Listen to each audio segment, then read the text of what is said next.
Bon matin, Lanaudière. Comment allez-vous en cette journée un petit peu grise, un petit peu pluvieuse? Comparativement au week-end qu'on a eu, ouf, hein, légère différence. Il a fait tellement beau en fin de semaine.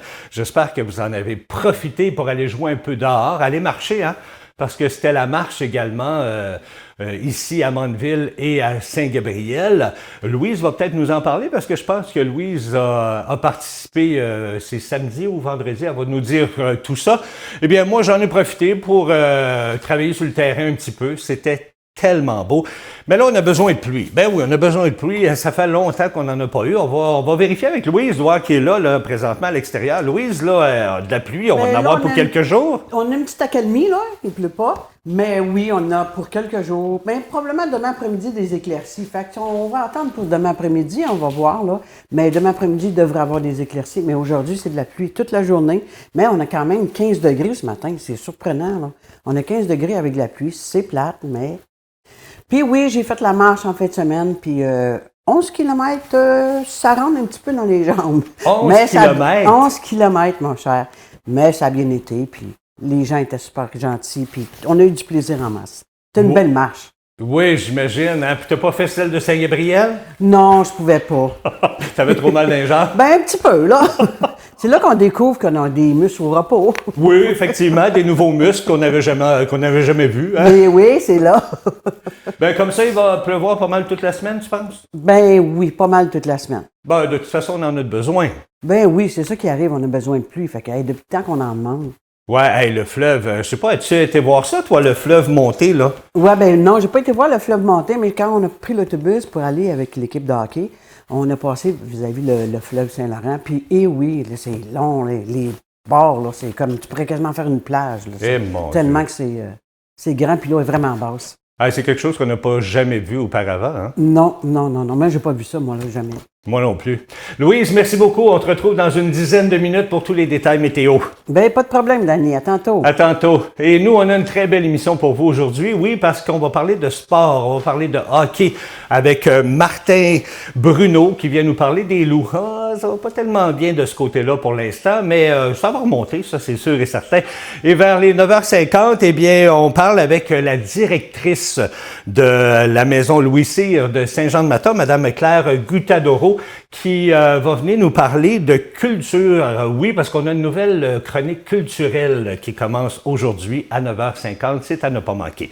Mais pour l'instant, eh bien, ensemble, c'est le temps de vos nouvelles régionales.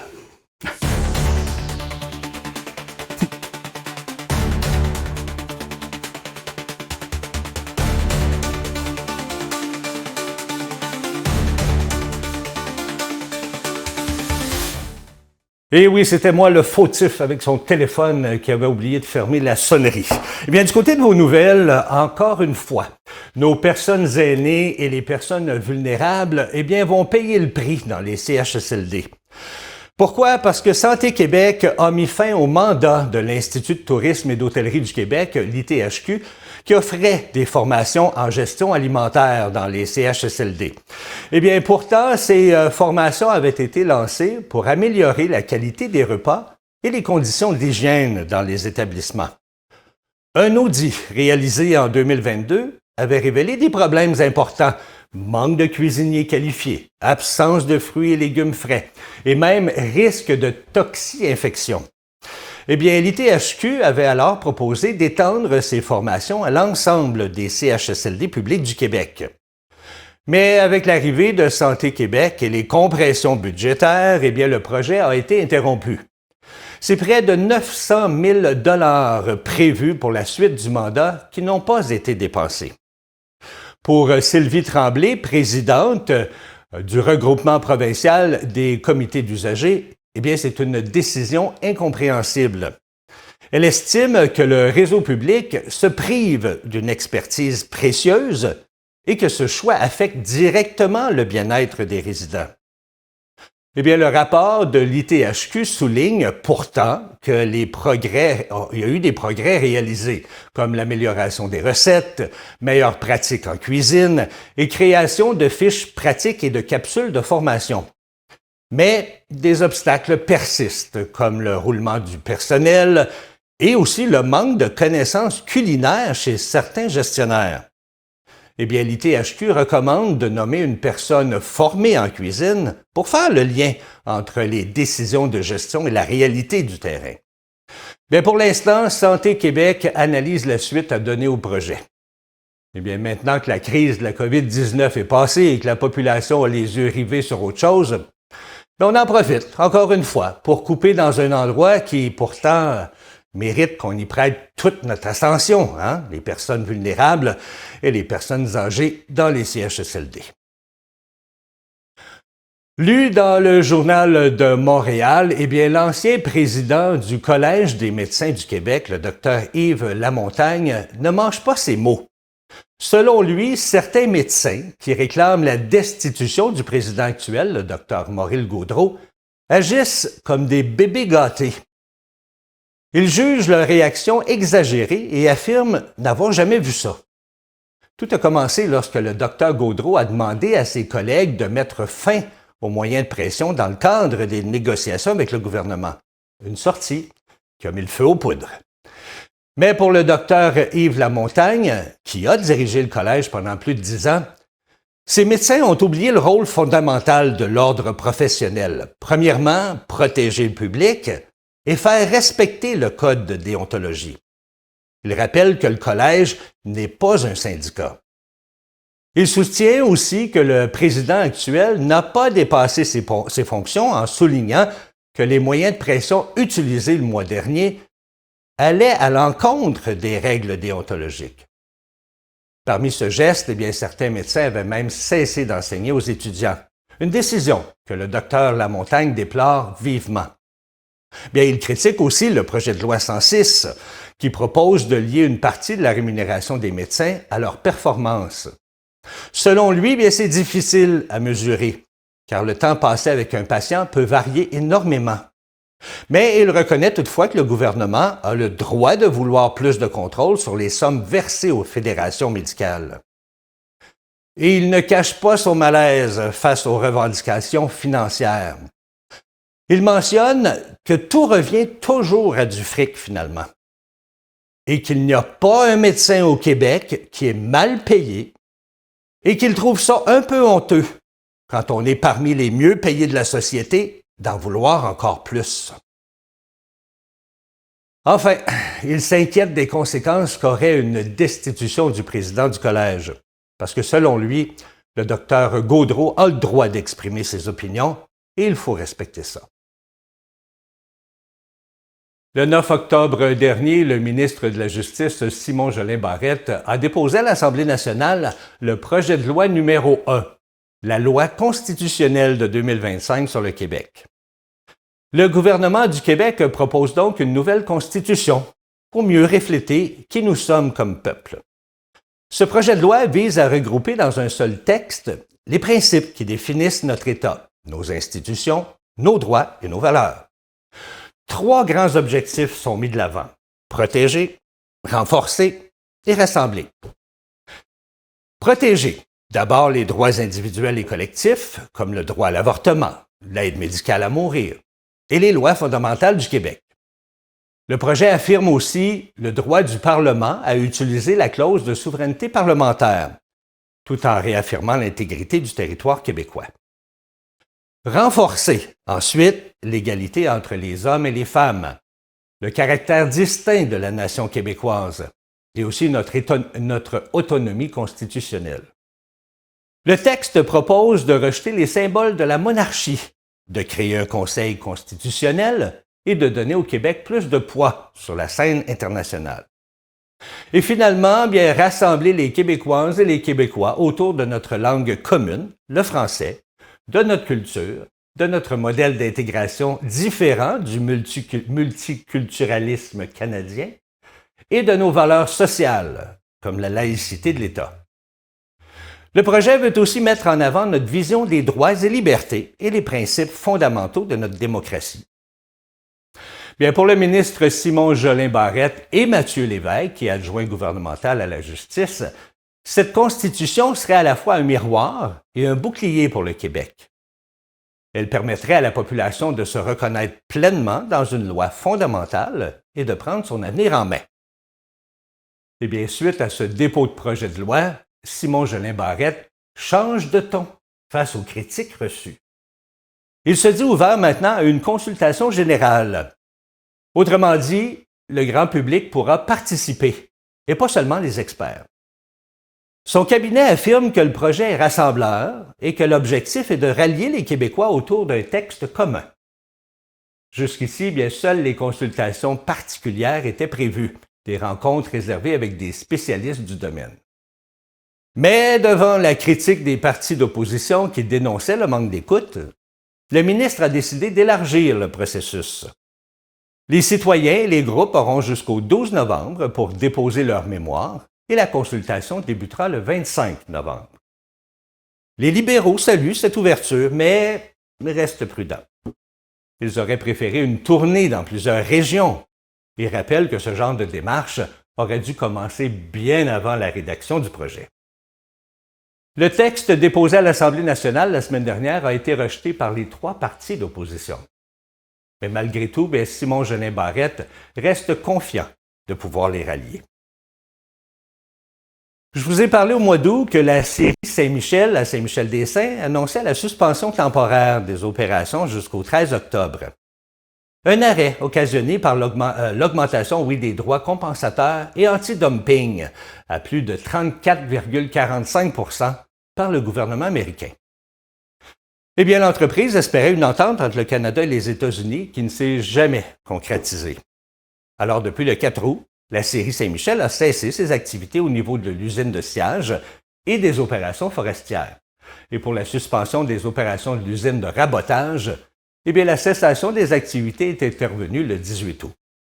Alors, face à des tarifs douaniers qui atteignent maintenant plus de 45 %, l'entreprise lanaudoise n'a eu d'autre choix que de reporter la reprise de ses activités de sciage et de rabotage jusqu'au 5 janvier 2026.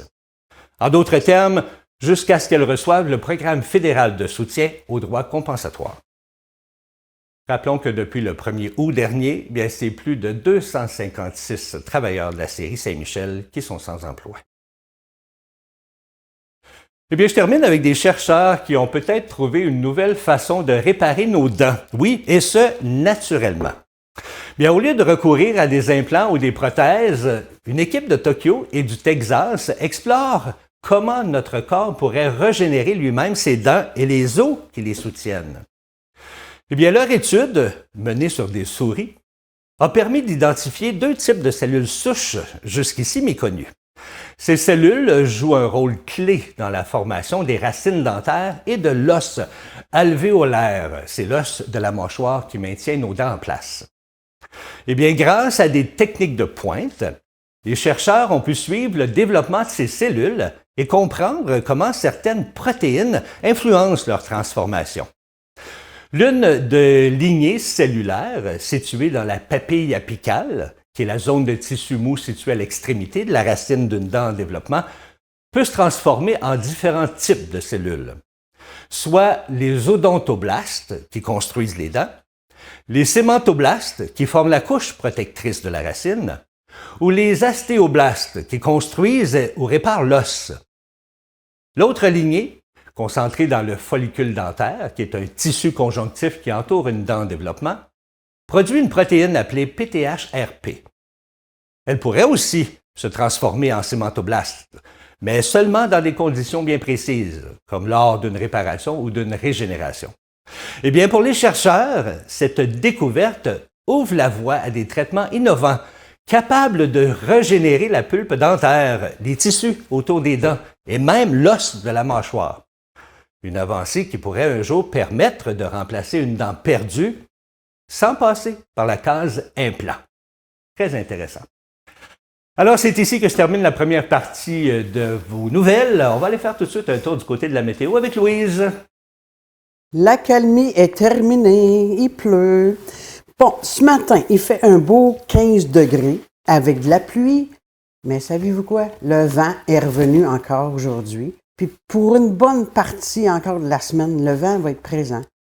Des bonnes rafales de vent. Là. La pluie va être là. Le vent, l'humidité, comme un matin, 15 degrés. Cet après-midi, il nous annonce quand même 17 degrés. 17 degrés, on va être bien. C'est plate, il pleut. C'est sûr que vous pouvez marcher pareil, là, avec un petit parapluie, parce que s'il ne pleut pas trop fort, vous êtes correct. Mais la pluie, là, aujourd'hui, c'est du 90 puis du 100 Fait qu'aujourd'hui, peut-être rester à la maison, faire un petit ménage, ou je sais pas, moi, si vous l'avez fait en fin de semaine, ça me surprendrait parce que en fin de semaine, on était plus dehors qu'à l'intérieur.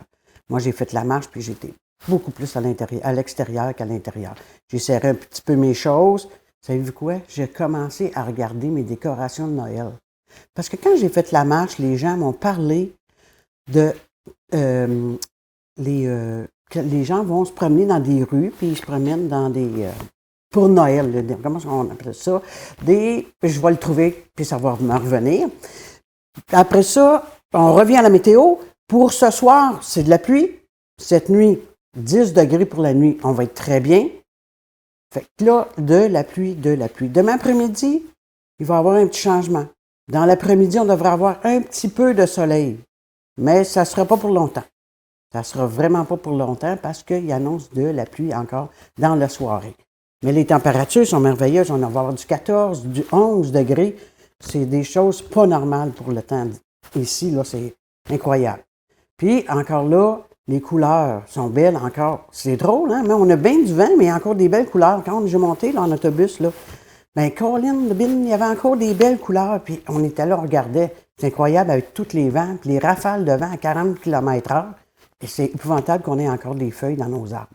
Comme vous voyez en arrière, là, ils ventent encore en masse.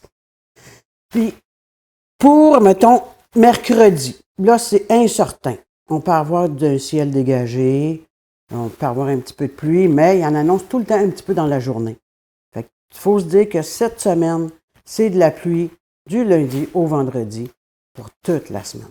On peut avoir des accalmies, comme ce matin, on a eu un petit peu. Mais il va en avoir quand même des bonnes au courant de la semaine, pareil, mais il annonce de la pluie toute la semaine. C'est plate, mais on va être content parce que l'eau est très, très basse. J'ai en même qui ont des puits, là. Il faut qu'ils fassent attention. Oh, est-ce que je lave aujourd'hui? Oh, non, je vais attendre un petit peu. Il va pleuvoir pour que j'ai un petit peu plus d'eau. Mais oui, les gens ici, à campagne, on a des pointes, on a des puits. Fait qu'il faut faire attention à l'eau. Fait que ça, c'est le fun quand il pleut, puis on a de la pluie. Je vous repasse à Danny. Merci beaucoup, Louise. Puis je te regardais à l'écran là, avec ton manteau. Tu as l'air d'un Jedi de Star Wars. J'adore ça, j'adore ça. On va se tenir loin, juste au cas que tu aies des pouvoirs. Eh bien oui, c'est de la pluie pour les prochains jours. On ne s'en fait pas avec ça. On en a besoin, c'est sûr et certain. Ce qui s'en vient à l'émission dans les prochaines minutes, c'est Martin Bruno qui vient nous parler de sport et il vient nous parler des loups. Oui. Restez là, on revient dans 2 minutes.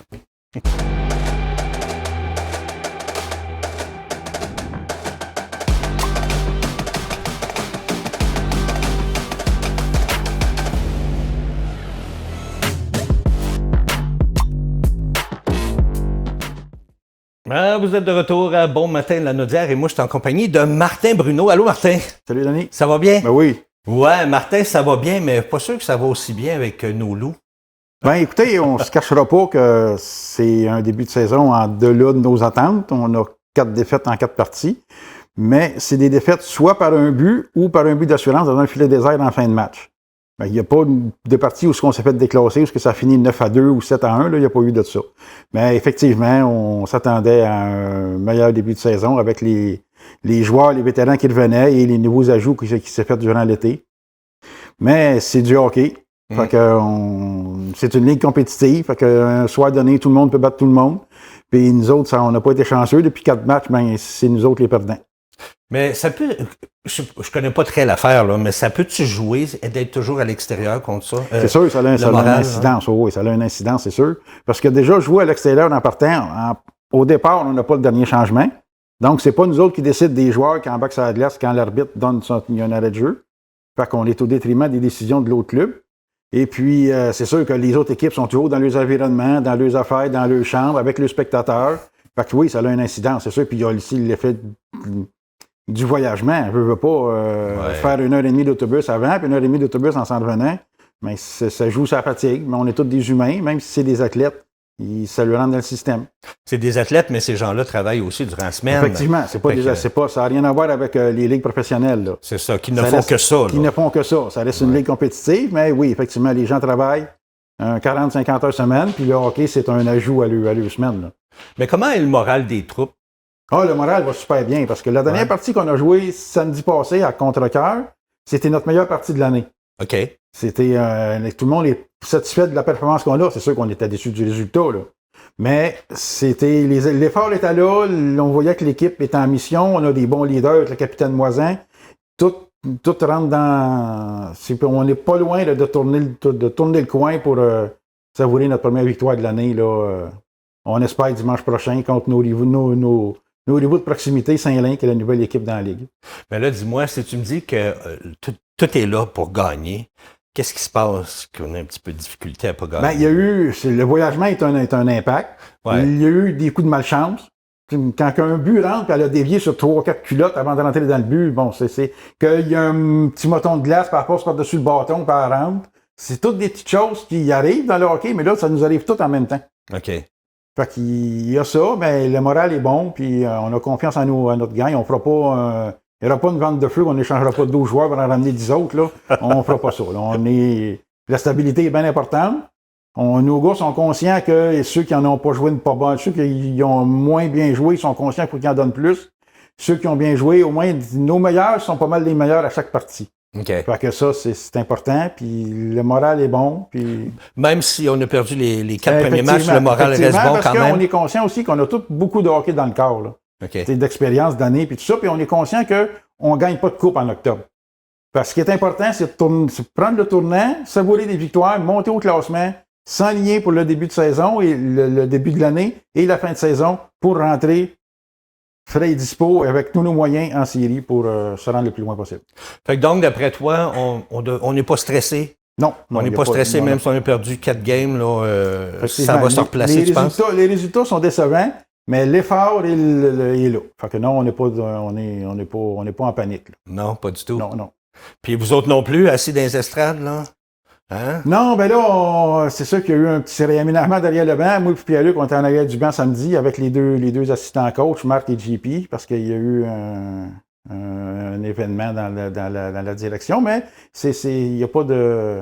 Fait que là, on ne sait pas qu'est-ce qui va arriver pour l'avenir. Moi, ça ne m'intéresse pas vraiment. Moi, je suis plus un gars en haut dans les estrades, garder ça de haut. OK. Fait que... Toi, tu as une belle vision, là? Oui, j'ai une belle vision de tout ça. Puis on a comme dit un célèbre politicien, on est 2 mains sur le volant. 2 mains sur le volant. Ben là, parle-nous de ce qui s'en vient. Là. C'est quoi les prochains matchs là, qui s'en viennent? Ben là, on joue dimanche à Saint-Lin. OK. Ensuite, l'autre partie, c'est vendredi ou samedi de l'autre fin de semaine. On s'en va à Sainte-Martine, qui sont les champions défendants. C'est eux qui ont gagné la Coupe l'année passée. OK. Fait que ça ne sera pas 2 parties faciles. Là. Saint-Lin aussi, ils ont une très bonne foule. Le monde est enthousiaste. C'est tout nouveau, tout beau. On les a battus hors concours. Fait qu'on est confiant de sortir de là. On ne peut pas garantir la victoire, mais au moins avec une excellente performance. Ça, c'est sûr qu'on va donner ça. Puis à Sainte-Martine, ça ne sera pas facile non plus. Parce que aussi, il y a une équipe bien rodée. C'est les champions défendants. Puis tout le monde veut les battre. Ils s'en attendent que tout le monde soit là pour les battre. Fait que eux autres aussi donnent une belle opposition. Puis Sainte-Martine, c'est dépassé Châteauguay, ça. Hein? Oui, exactement. C'est quand même un méchant trajet. Là. Les gars, ils doivent être un peu fatigués aussi quand ils arrivent là-bas. Là. Oui. C'est quelque chose. Soit c'est de la route ou c'est de l'autobus, mais veux pas, l'heure de transport, tu l'as dans le corps. Ah, mon Dieu, oui, puis c'est plus qu'une heure pour se rendre là. T'sais. Fait que toi, on est confiant, ça va bien. Oui. On garde le moral. On garde le moral, ça va bien. On a confiance en nos hommes en place. Okay. Les joueurs en donnent autant tout ce qu'ils peuvent donner, ils l'ont donné samedi. Fait qu'ils n'ont pas l'intention de changer. C'est comme ça qu'on va savourer on va remonter au classement. Ça, je suis pas inquiet. T'as-tu des nouvelles des autres équipes, là? Dans le sens. Les autres équipes, il y a ceux qui devaient performer, eux autres performent. OK. Puis Bedford performe bien, Sainte-Martine performe bien. Farnham aussi, c'est toujours des équipes solides, c'est dur d'aller gagner là-bas. OK. Saint-Lin, pour une équipe d'expansion, sont quand même bons. Montréal surprend beaucoup. Ah oui? Oui. OK. Montréal, c'était comme le maillon faible de la Ligue depuis 2-3 ans, puis là, ils ont encore gagné en fin de semaine. Oui, ils remontent la pente. Ils sont bien entourés, le staff hockey a pris le contrôle, ça marche à leur goût. Fait que, oui, c'est pas une ligue facile à gagner. Là. Il n'y a pas de... Fait que là, on s'attend on répète ça, là, on s'attend d'être à l'extérieur jusqu'à fin décembre, début janvier, c'est tout ça? Début janvier, ils nous ont garanti qu'on jouerait chez nous. OK.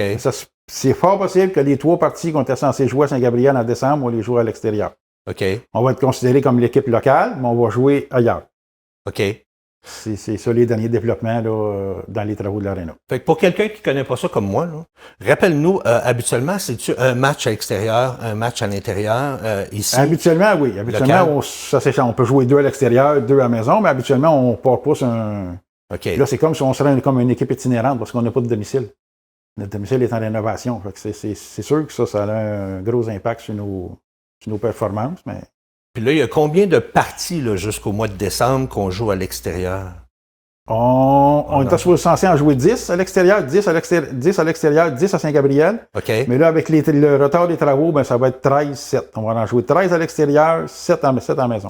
7 consécutifs, là. 7 consécutifs, mais c'est 13 à l'extérieur consécutifs aussi. Ça aussi.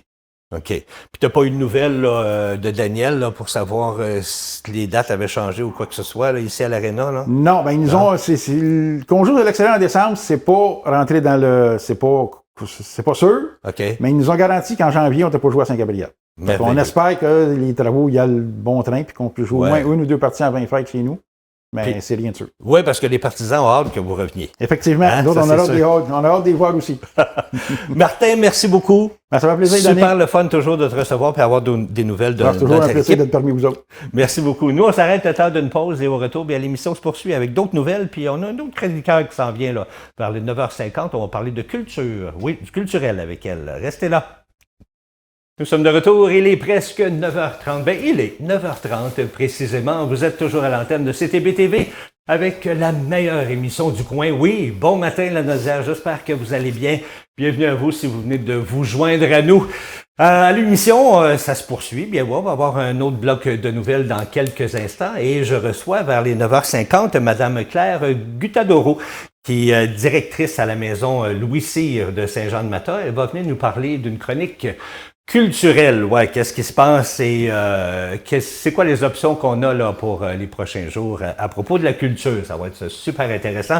C'est sa première visite et j'ai très très hâte de la recevoir. Mais entre-temps, on va aller faire un tour du côté de l'extérieur pour voir si Louise est gelée ou si elle est toute mouillée. Il pleut-tu dehors, là, Louise? Là? Oui, il pleut, Dani, mais je suis pas gelée parce qu'il fait pas froid. Il fait 15 degrés ce matin. Fait que il fait pas froid. Puis cet après-midi, il va faire 17. Fait que il fait pas trop froid, hein? On est bien. C'est sûr que l'humidité, elle nous transperce un peu, mais ça, c'est pas grave. De la pluie, là, on en avait besoin. Fait qu'il faut se dire, on va passer à travers de toute façon. Fait qu'on n'a pas le choix. C'est la pluie aujourd'hui. On en a besoin. Écoute, on peut pas trop se plaindre, là, parce que l'automne est venu jusqu'à date, là, il était pas mal beau. Hein? Ben oui, on a eu une très, très belle automne. Regarde, je pense que depuis le début octobre, c'est la première journée, je pense qu'il pleut. Oui. Fait que... Je pense qu'il pleut une autre fois, mais c'était très court. Ah oui, très court, parce qu'on s'en souvient même pas. Hein? Fait que, effectivement. Mais il va rester encore des beaux jours à venir, ça, je suis persuadé. Ben oui. Hey, savais-tu ça, Dani, que Mario Jean, il s'en vient à Mandeville? Mario Jean? Oui. Ah oui? Quand Il ça? va y avoir un spectacle. Il reste quelques billets, OK. mais le 28, le 26 ou le 28 octobre, là, dans cette fin de semaine-là, il reste quelques billets, mais il n'en reste pas beaucoup. Fait que si ça t'intéresse, là... Oh, mais hein, c'est intéressant. Mario Jean est tellement bon de toute Ben oui, façon. c'est ça. Comment Faut est-ce qu'on rire fait? un peu. Pardon? Faut rire un peu. Ben oui, il faut rire. Certains, dis-moi comment est-ce qu'on fait si on va avoir de l'information sur les liens ou l'endroit. On va sur Mandeville, la municipalité de Mandeville, puis à un moment donné, c'est marqué billet, Mario Jean, billet. Vous allez là-dessus, puis ils vont tous vous donner les informations. C'est cher comme billet, sais-tu? Je peux pas te dire, Je parce sais que pas. je ne peux pas aller voir le prix du billet, mais je pense que c'est dans l'entour de 30 $. Cool. Ben merci beaucoup. On va aller vérifier, c'est sûr et certain. Louise, on te retrouve dans une dizaine de minutes. Bien, certain. Merci beaucoup. Nous, on poursuit à votre deuxième bloc de nouvelles régionales. Oui, tout de suite.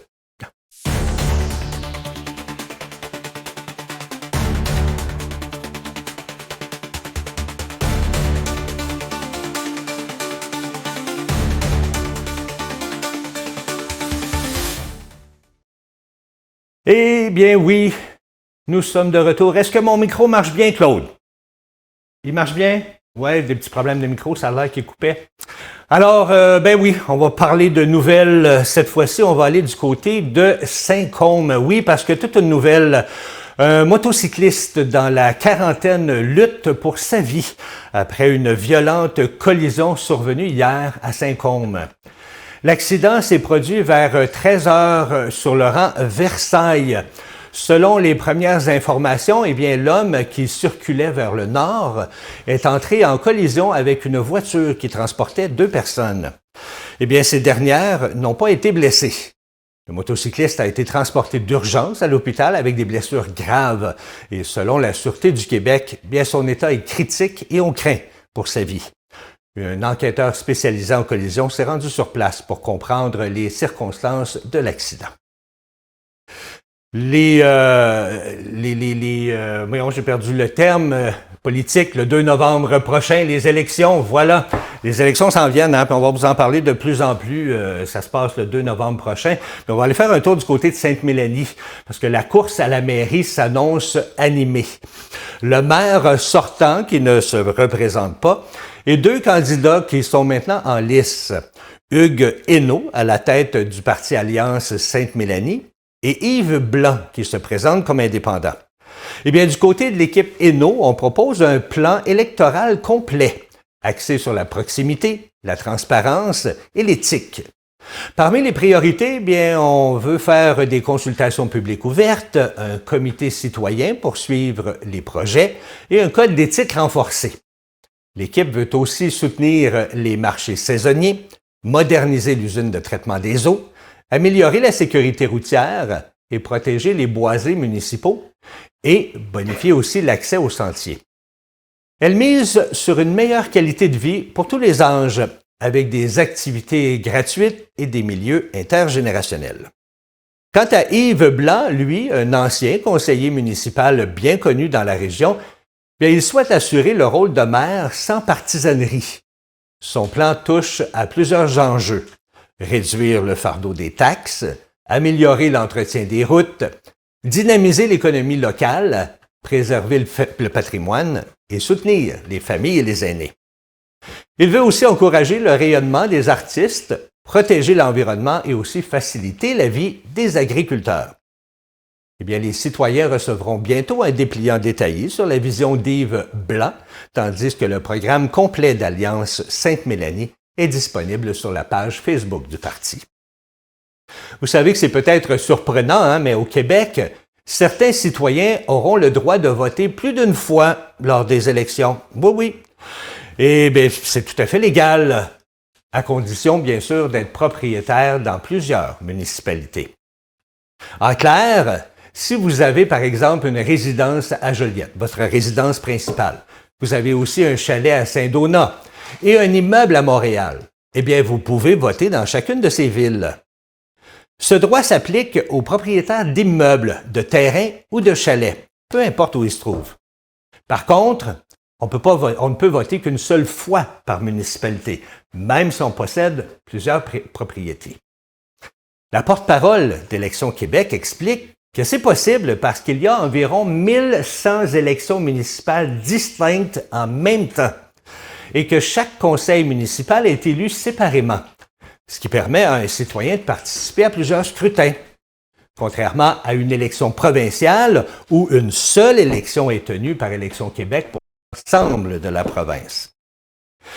Eh bien, ce droit est enraciné dans l'histoire. À la création du Canada, eh bien, le droit de vote était lié à la propriété. Il fallait être premièrement un homme, sans casier judiciaire, et surtout propriétaire pour avoir voix au chapitre.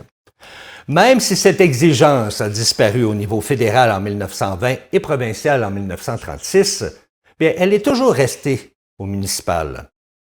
Selon l'historien Harold Bérubé, et je vous confirme, on n'est pas parents, cette règle reflète une vieille méfiance des autorités coloniales envers la démocratie locale. Le régime municipal a longtemps été vu comme un outil de gestion, pas comme un espace de débat. C'est pourquoi certaines particularités comme le vote multiple pour les propriétaires sont encore tolérées aujourd'hui. Et si vous vous demandez, bien non, on ne peut pas être candidat dans plusieurs municipalités à la fois. Des Québécois devront près de 200 000 $ à des aînés américains qu'ils ont fraudés, et ce, avant même de connaître leur sentence. Pendant 2 ans, ils ont opéré de véritables centres d'appel, mais pour des raisons bien moins nobles. Du lundi au vendredi, ces téléphonistes contactaient des personnes âgées aux États-Unis en se faisant passer pour leur petit-fils arrêté par la police. Ils demandaient 9 000 $ américains pour payer la caution, en insistant sur l'urgence pour éviter que la victime ne réfléchisse trop. Bien, une fois convaincue, la personne envoyait l'argent en espèces, enveloppé dans du papier journal, par la poste, vers des adresses fictives. Déjà là, c'est bizarre. Eh bien, des complices américains récupéraient les paquets, se filmaient avec l'argent, puis les transféraient à Montréal. Et si la victime tombait dans le piège une première fois, bien, elle était recontactée pour lui soutirer encore plus. Une femme de 78 ans a ainsi perdu plus de 80 000 $. Les membres du réseau utilisaient des téléphones jetables, des cartes SIM interchangeables et des codes cryptés pour éviter d'être repérés. Bien, malgré tout, la Sûreté du Québec et le FBI ont réussi à remonter jusqu'à eux.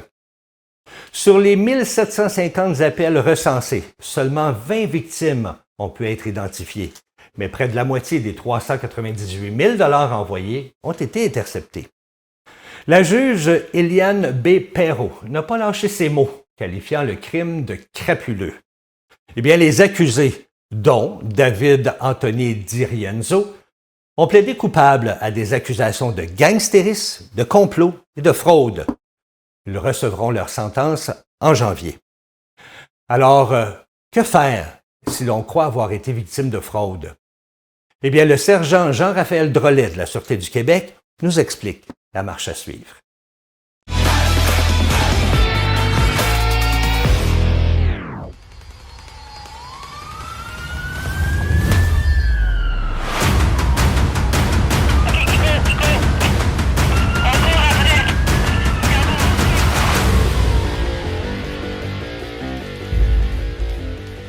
Bonjour à tous, bienvenue à SQTV. Ça peut se passer sur Internet, par téléphone, par courrier ou en personne. Je parle évidemment de la fraude. Et quand on y est confronté, souvent on se pose des questions. Bon, qu'est-ce que je dois faire? À qui je dois me référer? Est-ce que je dois simplement le signaler, porter plainte? Donc dans ce vlog, on va tenter d'éclairer la situation pour vous orienter si jamais vous êtes confronté à une situation frauduleuse. La première chose, il faut distinguer signaler et porter plainte. Signaler, c'est d'aviser les autorités, soit une organisation ou un service de police, qu'il pourrait y avoir des fraudeurs actifs sur son territoire. Porter plainte, c'est de déclarer la situation et démarrer officiellement une enquête policière qui a pour objectif de retracer l'auteur de la fraude et le traduire devant les tribunaux. Donc, quand est-ce qu'on signale qu'on porte plainte? Généralement, si la personne ne subit aucun préjudice financier ou monétaire, c'est pas fait voler son identité, ça affecte aucunement son crédit, généralement les gens vont vouloir signaler la situation. Je vous donne un exemple, vous recevez un message texte d'une personne qui se fait passer pour une agence gouvernementale demandant des informations personnelles. Vous trouvez ça douteux, louche, vous voulez quand même aviser les autorités. Donc, c'est un signalement. La meilleure façon de le faire, c'est de contacter le Centre antifraude du Canada, qui est une organisation fédérale qui a pour mandat de recueillir toutes les informations relatives aux fraudes. Mais si vous avez subi un préjudice financier, matériel, vous vous êtes fait voler votre identité ou ça affecte directement votre dossier de crédit, à ce moment-là, il est recommandé de porter plainte à la police. Comment on fait? C'est bien simple. Vous vous rendez dans votre poste de police qui dessert votre municipalité. Vous allez alors rencontrer un patrouilleur qui va prendre une déclaration écrite. Donc, vous allez lui raconter l'histoire et le patrouilleur, lui, va ramasser les preuves que vous avez en votre possession. que ce soit des captures d'écran, des relevés bancaires, des photos et ainsi de suite. Le patrouilleur, lui, va monter un dossier et le dossier va être par la suite transféré au département des enquêtes. Les enquêteurs, eux, leur travail, ça va être d'analyser le dossier, tenter de recueillir des informations supplémentaires, des éléments de preuve. Parfois même, ils vont travailler avec des unités spécialisées d'enquête. On peut penser au crime économique, crime informatique, et même des organisations externes, l'Autorité des marchés financiers, les agences de revenus, les institutions bancaires, et ainsi de suite. Donc, pour étoffer le dossier et tenter de retracer l'auteur de la fraude. Le travail aussi des enquêteurs, que le suspect soit ici, dans notre province ou qu'il soit à l'extérieur, le travail des enquêteurs, c'est de relier les dossiers, de les recouper pour essayer d'obtenir le plus d'informations possible. C'est bien simple. Plus qu'on a de dossiers qu'on peut relier, plus on a d'informations, plus que ça nous permet d'identifier les auteurs des infractions. En terminant, je veux vous mentionner, il y a beaucoup de citoyens qui utilisent la voie facile pour transmettre l'information concernant les fraudes. C'est-à-dire qu'ils vont se rendre sur les plateformes des médias sociaux des services de police, par exemple Messenger, vont envoyer une capture d'écran et vont dire « Vous devriez enquêter là-dessus, ça semble louche ». Bien, sachez que c'est pas la bonne façon. C'est pas la façon à utiliser pour transmettre l'information, que ce soit un signalement ou porter plainte. Si vous voulez porter plainte concernant la fraude, vous devez contacter votre service de police local. S'il s'agit d'un poste de la Sûreté du Québec, pour connaître ses coordonnées, vous pouvez toujours vous rendre sur le site Internet de la Sûreté du Québec dans la section « Nous joindre ». Vous inscrivez votre code postal et vous allez découvrir le nom du poste ainsi que ses coordonnées. Vous pouvez également faire un signalement au Centre antifraude du Canada par téléphone ou par Internet. Facebook, Twitter, Instagram, YouTube, c'est pas des plateformes appropriées pour transmettre de l'info concernant la fraude ou tout autre crime. Merci d'avoir été là. Si vous avez encore du temps, vous pouvez regarder d'autres vidéos et n'oubliez pas d'aller aimer et de vous abonner à notre chaîne SQTV Sûreté du Québec pour ne rien manquer, parce que régulièrement, on met en ligne de nouvelles vidéos.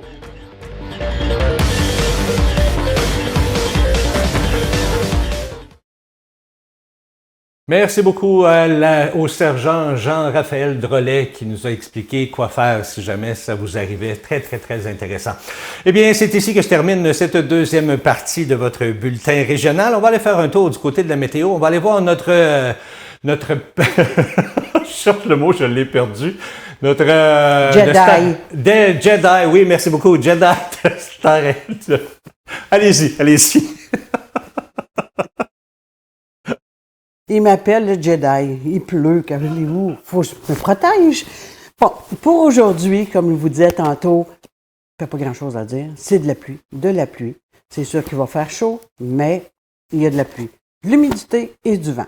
Pour aujourd'hui, demain. Demain après-midi, on risque d'avoir un petit soleil avec un petit 14 degrés. 14 degrés, on dit un petit 14 degrés, mais 14 degrés, là, pour un mois d'octobre, là, on est très bien à 14 degrés. Puis dans le soir, ben il va faire 10 le soir. Fait que, encore là, on est très bien. Là. C'est sûr qu'il y a de la pluie. Fait que les gens vont rester dans la maison, sûrement. Oui, il y en a qui vont être courageux encore, ils vont prendre leur parapluie puis ils vont aller se promener. C'est sûr qu'avec les bonnes rafales de 40 km/h, le parapluie, par exemple, il peut revirer de bord. Fait que ça, c'est pas très bon pour un parapluie. Quand ça revire de bord, on ne peut plus l'avoir après, il ne fonctionne plus. Fait que là, c'est ça. Fait que le parapluie, là, il faut peut-être s'abstenir un peu pour prendre le parapluie. Une bonne imperméable, on est correct. Fait que après ça, la journée de demain, du soleil dans l'après-midi, le soir, ça recommence encore avec la pluie. Mercredi, de la pluie. Jeudi, on ne sait pas encore. Fait que pour en fin de semaine, si ça vous intéresse en fin de semaine, vu qu'il a mouillé toute la semaine, là, bien, en fin de semaine, ça commence aux Galeries Joliette. Il y a des scènes qui font pour l'Halloween. Il y en a une qui s'appelle Le Manoir des Andes et l'autre, ça s'appelle l'Infroyable Cirque. Ça, c'est pour des personnes de 12 ans et plus, OK? Parce que l'Infroyable Cirque, c'est 24 pouces de large. Fait que si vous avez peur, vous faites un peu de sclérophobie, bien, allez-y pas. Puis si vous avez des problèmes de cœur, allez-y pas non plus, parce que c'est ça qu'ils disent. Faire attention aux gens parce qu'ils vont vous faire peur. Fait que ça, c'est une belle activité pour le week-end. C'est tous les week-ends du mois d'octobre jusqu'au 31. Fait que je vous retourne à Dani. Merci beaucoup, Madame Jedi Miss Météo. Ah oui, oui, oui, profitez-en là, pour faire du ménage, même aller faire un tour aux Galeries Joliette, comme elle vous dit, on ne sait jamais, ça peut être super le fun. On va s'arrêter le temps d'une pause et au retour, bien, je reçois encore une fois Madame Claire Gutadoro. Je vous le dis encore une fois parce que je veux pas que vous manquiez ça, c'est une nouvelle une nouvelle chronique culturelle. Elle vient nous parler de choses à faire et politique et Halloween. Oh, ça c'est bizarre, politique et Halloween. Elle nous donne tous les détails dans 2 minutes. Restez là.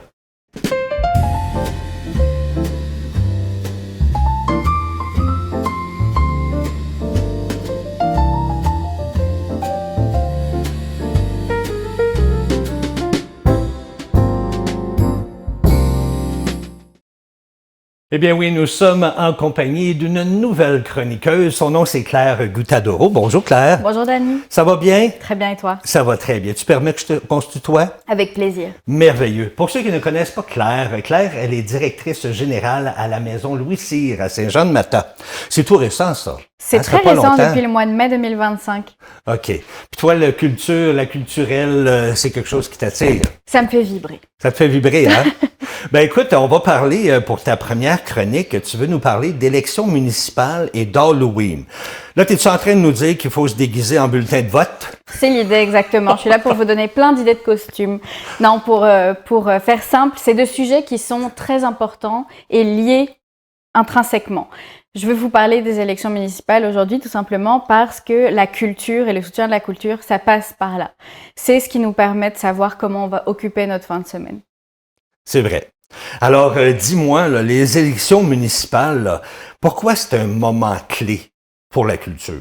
C'est une très bonne question. Comme je te le disais, ça décide de notre quotidien culturel. Ça nous permet de savoir si la bibliothèque va être ouverte plus longtemps. Ça nous permet de savoir si nos salles de spectacle vont pouvoir accueillir plus de choses à nous proposer. Ça nous permet aussi d'en savoir plus sur le budget alloué à l'animation culturelle dans nos villages, dans nos centres-villes, dans nos quartiers. C'est primordial pour les organismes, les festivals, les musées, les centres culturels. C'est très, très important. Le 2 novembre, on élit nos conseillers municipaux, oui. Et c'est le bon moment pour demander aux candidats ce qu'ils prévoient concrètement pour la culture. Pour la culture. Ben, ça serait quoi? Exemple, moi, je rencontre quelqu'un qui se présente, là, puis je dois lui poser des questions. Quel genre de questions je dois lui poser à propos de la culture, justement, parce que c'est important, là. On parle d'environnement, mais on parle aussi de culture, qui est super important, là. C'est une très bonne question, Dani. Je pense qu'il y a 3 choses qui sont primordiales dans le secteur culturel à l'heure actuelle. D'abord, l'accès. Demandez à vos candidats si jamais ils ont prévu dans leur programme de quoi faire en sorte, de donner un accès facile pour les familles, pour les aînés, à tout type de programmation culturelle. Dans un deuxième temps, on peut penser notamment au soutien, le soutien aux organismes. À l'heure actuelle, on le sait, les subventions sont en baisse et il faut absolument pallier à ça. Et le fait d'être mis en avant par les acteurs municipaux, c'est primordial, aussi bien d'un point de vue financier que d'un point de vue de rayonnement local pour que les gens puissent profiter de la programmation qui est pensée par leurs acteurs culturels. As-tu d'autres questions comme ça? Oui, j'en aurai une dernière. Le rayonnement, c'est très, très, très important. Comment est-ce que les plans culturels de ces différents conseillers qui se présentent, de ces différents conseils municipaux qui se sont constitués ensemble, permettent aussi de participer à l'économie locale? Donc, comment est-ce que le fait de soutenir l'organisme local, l'organisme culturel local, permet de faire en sorte que les restaurants dans les environs ont plus de clients, les hôtels reçoivent plus de touristes? C'est très, très important. C'est intrinsèquement lié au développement économique local. Oui, effectivement, parce que si on veut que la municipalité se développe, écoute, comme tu parles, tu as les restaurants, tu as les hôtels, les motels, tu as plein de choses là, qui font en sorte que la culture apporte aussi cette population-là dans nos municipalités. C'est un moteur économique indéniable. Fait que donc il faut prendre soin. Oui, il faut prendre soin. Ben, toi, tu le sais, hein. Toi, tu travailles pour la Maison Louis Cyr. C'est difficile d'avoir des subventions, puis c'est difficile d'aller chercher des sous, hein. Tout à fait, tout à fait. Tu l'as vu, toi, dernièrement, là. Oui. On est il faut savoir que la Matawini et la Naudière fait partie des régions les moins financées au niveau culturel. Mais on aura l'occasion d'en reparler un peu plus tard. Oui, tu penses? Avec plaisir. Parce qu'il y a quelque chose qui s'en vient pour vous autres, là, hein, très bientôt. Est-ce que tu Oui. vas nous en parler plus tard ou tu... Je pourrais vous en toucher un mot, mais on peut le faire tout de suite si tu le souhaites. Oui, vas-y, Le parle-nous 30 de ça. octobre, on accueille Monsieur Guy Nadon pour notre souper bénéfice annuel et on est vraiment chanceux de l'avoir. Ça tiendra à l'Auberge de la Montagne Coupée. C'est plus possible de prendre des billets, mais j'espère qu'on pourra vous partager quelques images la fois prochaine. Ben, en tout cas, je vous le dis tout de suite, moi, grâce à Claire, je vais avoir une entrevue avec M. Guinadon. Oui, très, très bientôt. Fait qu'on vous présentera ça. On va lui poser la question, pourquoi il a décidé d'être porte-parole? C'est porte-parole ou c'est... C'est notre invité d'honneur. C'est Donc l'invité oui, il d'honneur. porte le message du musée, la mission du musée pour cet événement. OK, j'ai bien hâte d'y parler. En tout cas, ça, c'est sûr et certain. Écoute, il y a une question ici que je trouve bizarre et que je l'ai marquée parce que je voulais te la poser. Tu nous proposes de voter avec nos pieds. Oui, votez Qu'est-ce que c'est avec que vos ça? pieds. Qu'est-ce que c'est que ça? C'est primordial de voter avec ses pieds. Ce que j'entends par là, c'est aller dans vos institutions culturelles. Rendez-vous au musée pour visiter des expositions. Rendez-vous dans vos salles de spectacle pour pouvoir assister à des shows. Rendez-vous dans tous les organismes culturels qui sont dans vos environnements. C'est primordial de voter avec ses pieds. La fréquentation de nos institutions, c'est ce qui nous permet de nous développer. Et si on fait tout ça, c'est pour vous, alors profitez-en. C'est vrai, parce que si on y va pas dans ces choses-là, ben, à un moment donné, ça va tomber. Exactement. Hein? C'est sûr et certain. Fait que oui, là, je comprends l'histoire de voter avec ses pieds. Je trouve ça bien intéressant. Ben, écoute, as-tu des suggestions à nous faire pour les prochains jours, pour la fin de J'ai de semaine? très belles idées. Les idées manquent pas dans la Naudière. Il y a beaucoup de choses à faire pour Halloween. Mais pour ceux qui aiment l'effrayement et l'horreur, Oui, c'est l'Halloween, là. à Terrebonne, il y a un super circuit qui n'est plus à présenter aujourd'hui.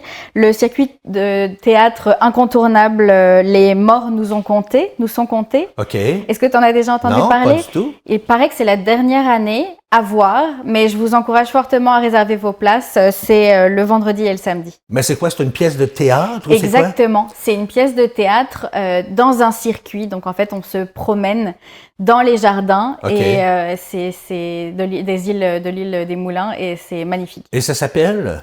Les morts nous sont comptés. Les morts de son comté. Ah, ça, c'est intéressant. Rapidement, il nous reste à peu près 30 secondes. Tu as d'autres endroits à visiter? Je ne peux que vous conseiller le musée d'où je viens. On a une super visite guidée hantée par la fille de Louis Cyr. On va vous raconter toutes les meilleures histoires qui ne sont pas connues sur Louis Cyr, sa famille et Saint-Jean-de-Matin. La C'est- fille de Louis Cyr va être là? Non, Ah. elle va être là en pensée. Ah, Elle va ok, venir ok, ok. nous accompagner Nous hanter. dans son fantôme, exactement. Donc ce sera le 31 au soir à 18h. OK, parce que moi, je ne sais pas, là, mais je pense qu'elle est décédée, elle, j'imagine. la Oui, fille? oui, OK. oui, depuis quelques années maintenant. J'imagine, hein? Parce Elle que n'a pas c'est- eu une vie très facile et c'est exactement ce dont on va parler pendant cette visite-là. Ouh. Ben, écoute, dernier mot de la fin, 30 secondes. Votez avec vos pieds. En octobre, visitez vos institutions et en novembre, votez pour vos idées. Ben, merci beaucoup, beaucoup, beaucoup. Je sais pas si Louise est encore pognée à l'extérieur, là, où elle s'en vient, ou elle est en train de prendre son petit café pour se réchauffer. C'est notre voyons, j'ai perdu le terme encore. Jedi! Jedi. Je sais pas pourquoi je pense à Jedi. Allô. Je sais pas. Jedi, Miss Météo, qui a bravé la température pour être à l'extérieur aujourd'hui. C'était pas chaud, hein? Ben, c'était Ben, bien. C'était froid, mais il y a beaucoup de pluie. Il y a beaucoup de pluie. Puis on en ça. a besoin, regarde. Ben Faut pas oui. se plaindre, tabarnouche. On a eu tellement un bel été. C'est en Puis un plein bel ça. automne qui commence, pas vrai? Hein? Ben, merci beaucoup à vous deux. Merci, Claire. Merci, Dani. Pour cette rencontre. On va se revoir dans un mois à peu près. Exactement. Merveilleux, j'ai déjà hâte. Alors, on vous dit bonne fin de journée. Bon lundi, c'est le fun, c'est lundi, on est de bonne humeur, on est en forme, pas vrai? En plein ça, oui. C'est rare pour un lundi. Puis on se donne rendez-vous mercredi pour un autre bon matin dans la Naudière. Oui, à 9h précisément, on va être là. Bye bye tout le monde. Bye tout le monde.